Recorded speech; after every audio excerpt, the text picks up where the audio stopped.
Yeah, we are laying up good stuff. Yeah.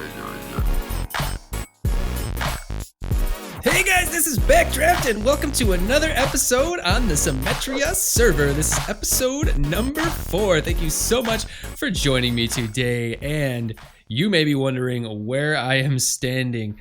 I haven't done any off-camera work. Don't be afraid. This is our brand new community ender. We are in the end. We have popped over here because I wanted to start this episode off over here and show you guys this crazy cool build. This is epic. It's using a lot of the new 1.16 blocks. We've got some, what is this? Red nether brick. We got blackstone. We got basalt. The purple is a super awesome touch. This carpet design is really cool. And this thing cranks out Enderman like no tomorrow. I was able to fully repair all of my tools and my elytra. So we were also able to get this many ender pearls. I just wanted to stock up on those just in case we ended up needing those. Eventually, I think we will make some more ender chests with them and maybe use them to get around a little bit. Yeah, but this build is super awesome. It was built by a few of the Symmetrians on the server, and I think it took a few days for them to do. So to get over here, we just have a little pathway over from the main island, where we've set up some soul soil. In case anybody has soul speed, we've set up some ice in case anybody wants to jump over here. And of course, right over here, oh, hey friend, what's up? We have a helipad, which I think is pretty funny if anybody wants to fly in. So you can see this giant hallway thingy that's set up right here from the main end island. And if we look up, it's an ender pearl. That's pretty crazy. Or Eye of Ender. Is that an ender pearl? Eye of Ender. I think it's an ender pearl. That's the shape of the spawn platform. Yeah, that definitely looks like an ender pearl for the Enderman. You can see him all falling down the chute right there. This thing pumps him out like crazy. This is perfectly spawn proofed. It's a very, very awesome design. But let's pop back over to the main island and talk about the plans for this episode. I'm just gonna fly right over there. And as we're flying, let's take a look at this thing from above. Look at this, it's crazy. This thing's awesome. Definitely an epic build. I was hoping that I might be able to get involved with the community building of that, but unfortunately the time zones didn't line up for me, but I'm still able to showcase it in this video. It is super awesome. So anyways, plans for this episode. I want to get started on the palace build over in the Agrabah desert. So I don't know exactly how much we'll be able to get done in this episode, but I want to use up at least all of the sandstone that I have back at the base. I want to get the walls up and hopefully the floor and maybe even some of the internal pillars and the what did you call it? The throne room, I think is what I'm gonna end up calling it. That little area. A lot of the sandstone I'm gonna need for those areas. And on top of that, if I haven't mentioned it already, we need to start figuring out a plan for the gold blocks that we need for this build. We need about 4.5 double chests full of gold blocks. Do the math on that for a second. 4.5 double chests of gold blocks. That is, I'm trying to do some mental math here. 9 times 4, that's like 36 double chests of gold ingots, which is what is 9 times 36 double chests of gold nuggets. It's gonna take us forever to get all that gold, but it is gonna be super worth it because the build, I promise you, the build is super epic. So my plan here is to hopefully do a crowdfunding, I guess, little service over at Minever in the shopping district so that we can potentially pay other Symmetrians to help us collect the gold blocks. I'm thinking maybe 4 or 5 stacks per 4 or 5 stacks 4 or 5 diamonds per stack of gold blocks. I think that's pretty fair. Once we get gold farms up and running, there's going to be, you know, there's not going to be that much of a big price for gold on the server once we get gold farms up and running. So I'm thinking 4 or 5 diamonds per stack of gold blocks, but that means we're going to need to get a lot of diamonds. And now that we have a fancy schmancy beacon, that means we can get to speed mining and get some of those diamonds for the gold blocks.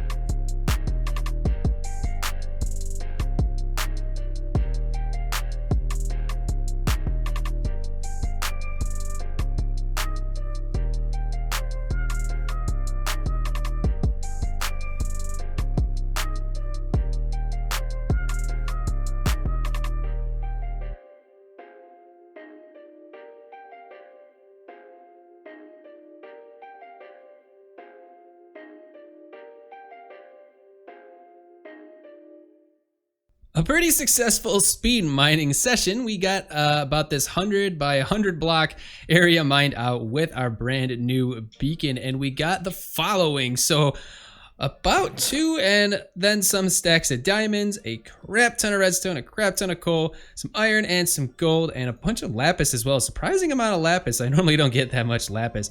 Pretty good. And of course, tons and tons of double chests full of stone and other items that we were able to get. We bumped into some mobs and a few other people, and I need to get the scaffolding back up and running so I can get out of here. But nonetheless, a pretty successful mining session. So the plan with these diamonds is to actually offer them in the shopping district for gold blocks, because I've explained before, for the palace build, we are going to need about 4.5 double chests full of gold blocks, which is a ridiculous amount of gold. So I think I'm gonna ask the Symmetrians to help me crowdsource this stuff. I think I'm gonna offer 4 diamonds for a stack of gold blocks over in the shopping district. It probably won't go that fast. I really don't think there's anybody who has a surplus amount of gold on the server yet, but it'll help us get there slowly over time, and we won't have to do all the work ourselves. We got more redstone to do, of course. Lots and lots of redstone projects, and I'm not complaining. Do not be confused by that sigh. We are headed over to our buddy Ozon's place. I think it's Ozon. If I butcher the name, I'm sorry. I know he watches my videos. But yeah, we're headed over to Ozon's place because he has a huge redstone order. He wants a super smelter, a basalt generator, a melon farm, and a pumpkin farm. Woo, that was a mouthful. Yep, we're headed over there right now, and we are going to build all 4 of those farms for him, and he is going to give us a nice stipend of 26 diamonds for our hard work. So I'm headed over there right now, and I think I'll end up showing you guys some of the finished product for these builds. Maybe I'll show you some of the builds as we do them. But anyway, let's get going.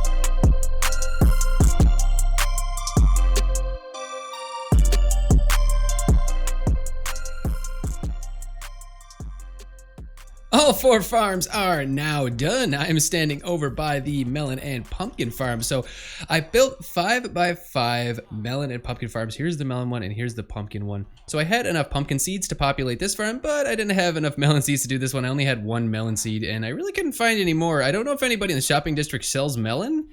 If any of you guys watching this from the server know, put that in the comments. I want to know if anybody in the shopping district sells melon. But anyway, this is just a pretty standard melon and pumpkin farm. So we have these observers here, which are going to detect the change in the stem. So essentially when the stem shoots out a pumpkin, the observer is going to detect that change, and it's going to pass a redstone signal to the adjacent pistons, which are then going to break the melon or pumpkin, depending on what which farm you're talking about here.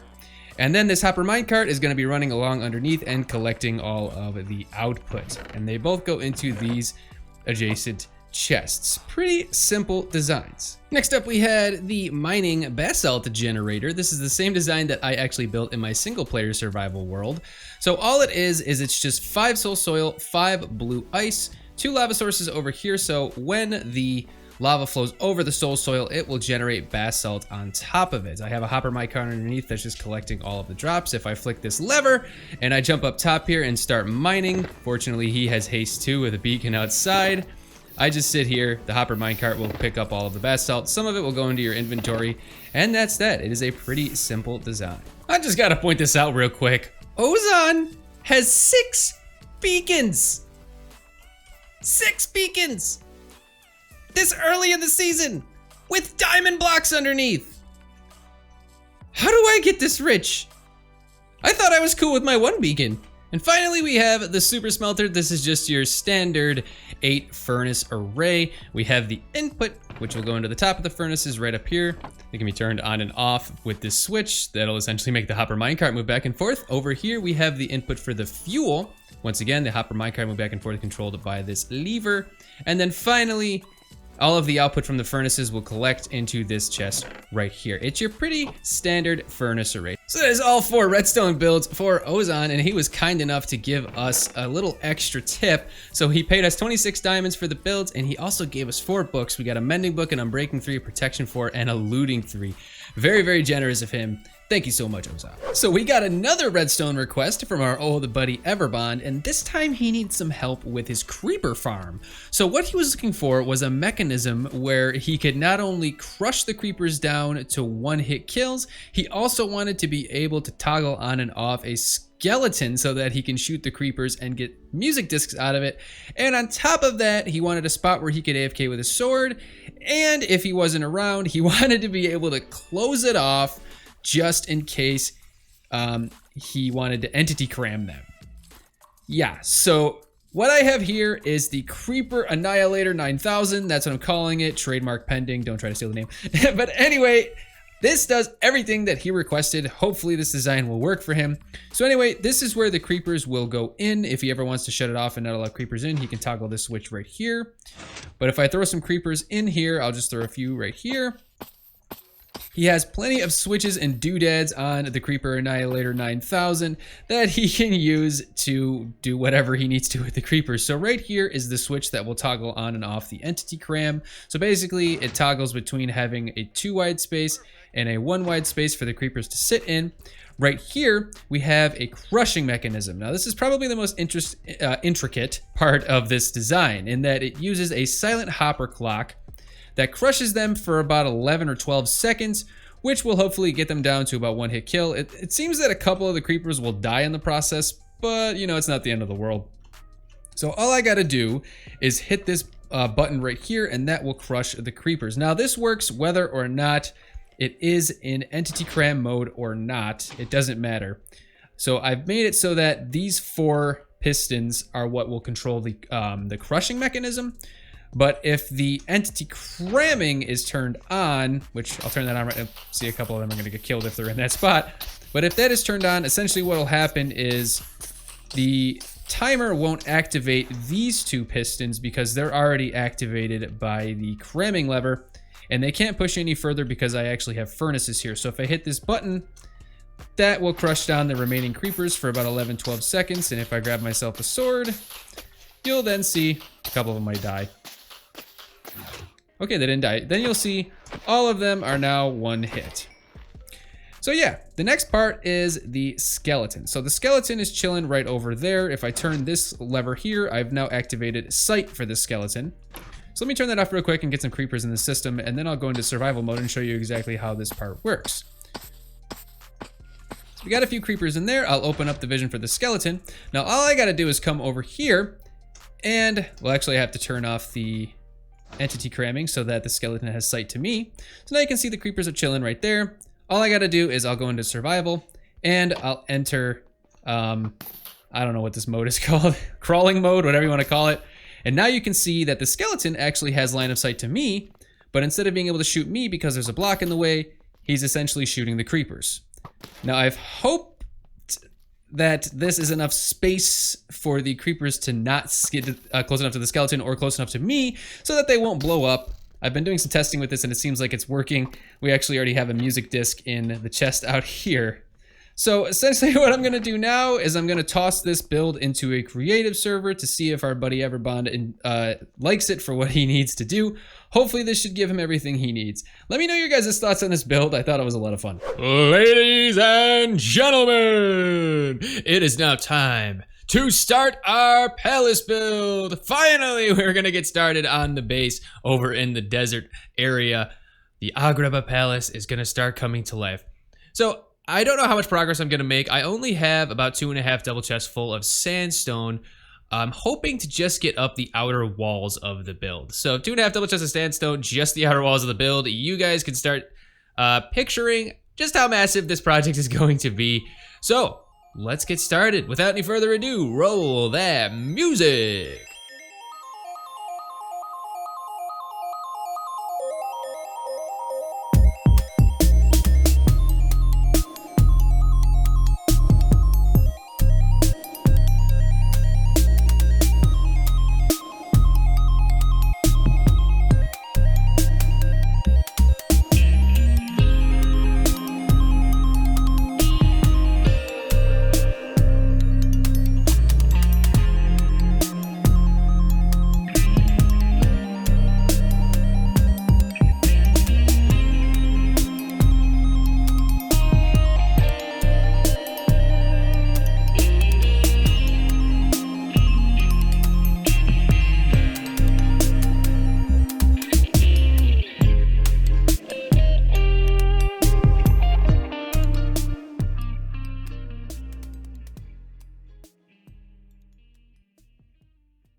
of the walls are now up for the Agrabah Palace build. So all of that was my entire 2.5 double chests of sandstone. So we're definitely gonna need a lot more sandstone to finish up this build. Let's actually pop up in the air so I can show you guys the scale of this. But essentially, this is going to be how big the Agrabah Palace is going to be. It's kind of hard to see with the chunks not loading into session, but there we go, that's a little better.